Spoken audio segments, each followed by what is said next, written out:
Hi friends, good morning. എല്ലാവരും സുഖമായിരിക്കുന്നു. ആദ്യം തന്നെ എല്ലാവർക്കും കേരളപ്പിറവി ആശംസകൾ. ഇന്നൊരു മെഡിസിൻ പ്ലാന്റാണ് തുളസി.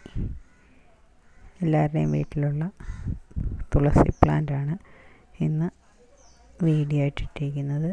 എല്ലാവരുടെയും വീട്ടിലുള്ളതല്ലേ, കൃഷ്ണ തുളസിയാണ് ഇത്. എല്ലാവരും വീഡിയോ കണ്ട് ലൈക്ക് ചെയ്യണം, ഷെയർ ചെയ്യണം. കേരളപ്പിറവി ആയതുകൊണ്ടാണ് ഞാനിന്ന് തുളസി ഇട്ടിരിക്കുന്നത്. എല്ലാവരും ഷെയർ ചെയ്യണം, സബ്സ്ക്രൈബ് ചെയ്യണം, ലൈക്ക് ചെയ്യണം. Thank you.